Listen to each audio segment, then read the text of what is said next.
So thank you once again and welcome back to our session. We continue discussing the different components of a case for support, and this time around we are going to be looking at the programs and the services that we offer.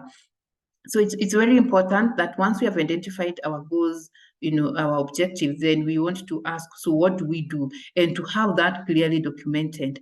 So the program and services, basically they describe the organization provides or the services and the products that the organization provides to meet the community needs. It's a document.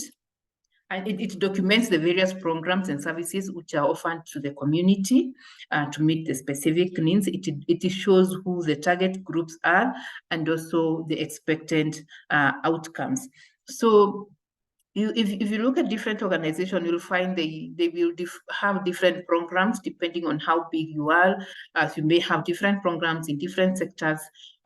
So you want to describe in a summary, who are you? What do you do? What are the actual services that we offer?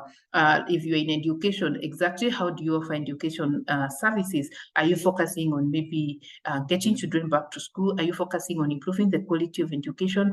Are you focusing on maybe transitioning the children from one level to another?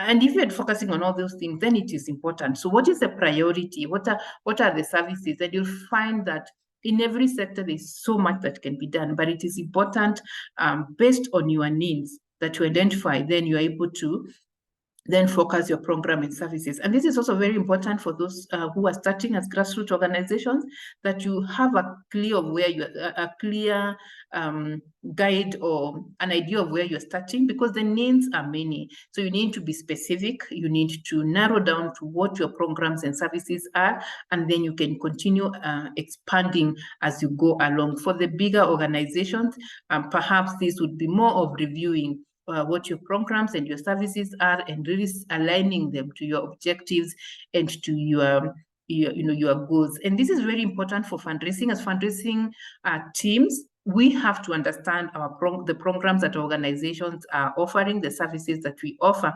because the funds that we are looking for have to be aligned to that. So you want to understand the programs very clearly, even as we go along in terms of looking for funds. We want to understand the need definitely that we are responding to inside out. What community needs is a nonprofit meeting.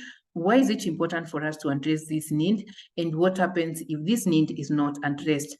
So the need is critical, and one of the tools that I always advocate to use to understand our needs is what we call the problem tree analysis, which I will be sharing with you a video for those who may want to understand more on how to really examine and analyze the need within the community, especially for the grassroots organizations or for the startup organizations that may not be very well experienced in this. It's important for you to do this exercise with your teams to understand your problem.